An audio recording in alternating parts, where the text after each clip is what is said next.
बलूचिस्तान पाकिस्तान नहीं है। पाकिस्तान इस वक्त दो तरफा घिरा हुआ है। एक तरफ आतंकवाद के खिलाफ भारत का ऑपरेशन सिंदूर जारी है, तो दूसरी तरफ वर्षों से आजादी की लड़ाई लड़ रहे बलूचों ने पाकिस्तान से आजाद होने की घोषणा कर दी है। 14 मई 2025 को बलूच लेखक और कार्यकर्ता मीर यार बलूच ने सोशल मीडिया प्लेटफॉर्म एक्स पर बलूचिस्तान को पाकिस्तान से आजाद घोषित कर दिया है। लेकिन कुछ वक्त पहले ही बलूचिस्तान की निर्वासित सरकार की प्रधानमंत्री नायला कादरी ने 5 जन को दिए अपने एक्सक्लूसिव इंटरव्यू में ही बलूचिस्तान की आजादी का ऐलान कर दिया था। बलूचिस्तान ने कैसे पाकिस्तान की पैरों तले जमीन खिसका दी है, इस पर बात करने से पहले हम आपको नायला कादरी के इंटरव्यू का वो अंश दिखा रहे हैं जिसमें उन्होंने कहा था कि बलूचिस्तान आजाद होकर रहेगा। बलूचिस्तान तो आज़ाद होगा। बलूचिस्तान ने अपना भविष्य खुद लिखा है, हम आज़ाद होंगे। अब बात करते हैं बलूच लेखक और कार्यकर्ता मीर यार बलूच की, जिनके एक सोशल मीडिया पोस्ट ने पूरे पाकिस्तान में तहलका मचाने का काम किया है।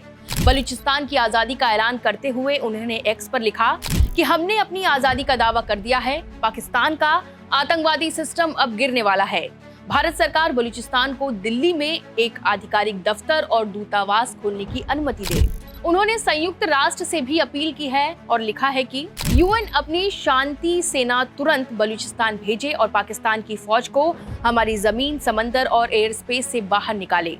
पाकिस्तानी सेना की सभी संपत्तियां बलूचिस्तान को सौंपी जाएं और सभी गैर बलूच सैनिक, आईएसआई और प्रशासनिक अधिकारी तुरंत क्षेत्र छोड़े। मीर यार बलूच ने बताया है कि जल्द ही एक अंतरिम बलूच सरकार बनाई जाएगी जिसमें महिलाओं को भी प्रतिनिधित्व मिलेगा। आजाद सरकार का समारोह भी जल्द होगा। हम दुनिया के मित्र देशों के राष्ट्राध्यक्षों को इसमें शामिल होने का निमंत्रण देते हैं।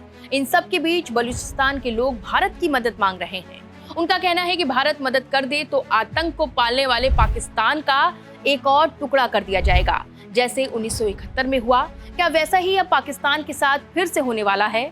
आजाद बांग्लादेश के बाद क्या अब बलूचिस्तान दुनिया के नक्शे में नया मुल्क बनकर उभरने वाला है? पाकिस्तान से आजादी क्यों चाहता है बलूचिस्तान? 1947 में भारत और पाकिस्तान के विभाजन के समय बलूचिस्तान यानी कि खान ऑफ कलात ने स्वतंत्र रहने का फैसला लिया था। 15 अगस्त 1947 को खान ऑफ कलात ने खुद को एक स्वतंत्र देश घोषित किया, लेकिन मार्च 1948 में पाकिस्तान ने बलूचिस्तान पर सैन्य दबाव डालकर उसे जबरन विलय करवा लिया। बलूच राष्ट्रवादियों का मानना है कि ये एक जबरन कब्जा था, ना कि लोकतांत्रिक विलय। तब से लेकर अब तक बलूच अपने हक और आजादी की लड़ाई लड़ रहे हैं। नेहरू की गलती भुगत रहे बलूच। कहा तो ये भी जाता है कि नेहरू की गलती की वजह से बलूचिस्तान इतने वर्षों से पाकिस्तानी आर्मी के अत्याचार सह रहा था।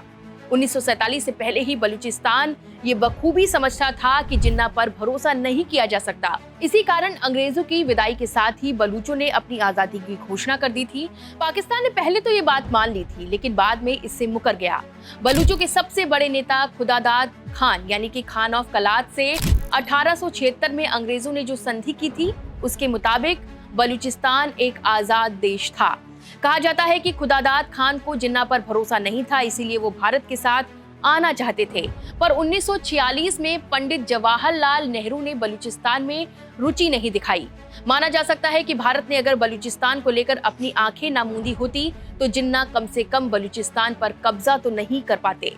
इसके साथ ही ये भी कहा जाता है कि जिस तरह जिन्ना ने कलात पर कब्जा कर लिया, वो काम भारत भी कर सकता था। कम से कम भारत अगर कब्जा किया होता तो बलूचों को उत्पीड़न के दिन नहीं देखने पड़ते। बलूचों का आर्थिक शोषण। बलूचिस्तान पाकिस्तान का सबसे अधिक संसाधन संपन्न प्रांत है, फिर भी ये पाकिस्तान का सबसे पिछड़ा, गरीब और कम विकसित इलाका है। यहाँ से निकलने वाली प्राकृतिक गैस, खनिज और सोना का फायदा बाकी पाकिस्तान को होता है, लेकिन बलूच जनता को नहीं। ग्वादर पोर्ट यानी कि चीन पाकिस्तान आर्थिक गलियारा जहाँ पे बन रहा है, वहाँ स्थानीय लोगों की कोई भी भागीदारी नहीं है। बलूचों का आरोप है कि हमारे संसाधनों का दोहन होता है, लेकिन हमें बिजली, पानी, शिक्षा और रोजगार नहीं मिलते। बलूचों पर पाकिस्तानी आर्मी का अत्याचार। बलूच नेताओं और कार्यकर्ताओं को गायब किया जाता है, हत्या की जाती है या जेल में डाल दिया जाता है। आईएसआई और पाकिस्तानी सेना पर आरोप लगते हैं कि वो बलूच युवाओं को जबरन उठा ले जाती हैं, जिन्हें फोर्स्ड डिसअपीयरेंस कहा जाता है। बलूच कार्यकर्ताओं, छात्रों, शिक्षकों और नेताओं को बिना वारंट या केस के उठा लेती है। इन्हें टॉर्चर सेल में रखा जाता है। परिवार को कोई सूचना नहीं दी जाती। कई लोग सालों तक नहीं लौटते। कुछ की लाशें छत विछत हालत में मिलती हैं। पाकिस्तान की पॉलिसी है मारो और फेंको। गायब किए गए कई बलूच कार्यकर्ताओं की लाशें बाद में सड़कों, नालों या जंगलों में मिलती हैं। लाशों पर अक्सर यातना के निशान, बिजली के झटके, आंखें निकालना या फिर सिर कुचलना जैसे भयावह अत्याचार पाए जाते हैं। कई रिपोर्ट्स में आरोप लगे हैं कि महिलाओं को डराने, अपमानित करने और यौन हिंसा का निशाना भी बनाया जाता है ताकि पुरुष विद्रोहियों को आत्मसमर्पण कराया जा सके। बलूचिस्तान में इंटरनेट बार बार बंद किया जाता है। पत्रकारों को जबरन रोका या धमकाया जाता है।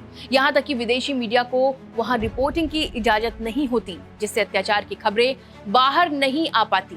बलूचिस्तान की प्रमुख बलूच महिला कार्यकर्ता करीमा बलोच की हत्या को भला कोई कैसे भूल सकता है, जिन्होंने संयुक्त राष्ट्र में बलूचों की आवाज उठाई, लेकिन 2020 में कनाडा में उनकी संदिग्ध मौत हो जाती है। परिवार और समर्थकों ने आईएसआई पर हत्या का आरोप लगाया। बलूचों पर पाकिस्तानी आर्मी के अत्याचारों की लिस्ट बहुत लंबी है। ऐसे में एक तरफ भारत का ऑपरेशन सिंदूर और दूसरी तरफ बलूचिस्तान की आजादी की घोषणा ने पाकिस्तानी आर्मी, आईएसआई, वहां की सरकार सबकी नींदें उड़ा दी हैं। बलूच बस एक छोटी सी हेल्प मांग रहे हैं। वो भारत से साथ खड़े होने की मदद मांग रहे हैं। आतंकवाद की इस लड़ाई के खिलाफ और ऑपरेशन सिंदूर को उनका पूरा समर्थन है। देखा जाए तो भारत के सामने एक मौका खुद चलकर आया है, जो पाकिस्तान पर नकेल लगाने के लिए काफी है। जो देश आतंक को पालता है और फिर उन्हें भारत को सप्लाई करने की साजिश रचता है, उससे बदला लेने का भारत के पास बहुत बढ़िया मौका है। सवाल उठता है कि क्या भारत को ऐसे मौके का इस्तेमाल पाकिस्तान को कमजोर करने के लिए करना चाहिए? क्या भारत सरकार को बलूचिस्तान की मदद करनी चाहिए? क्या लगता है आपको? अपनी राय कमेंट कर बताइए। फिलहाल रिपोर्ट पे बस इतना ही। राष्ट्रहित की खबरें देखते रहिए पांचजन्य पर। राष्ट्रहित की खबरें देखने के लिए आप पांचजन्य की वेबसाइट पर भी जाकर विजिट कर सकते हैं www.panjanya.com।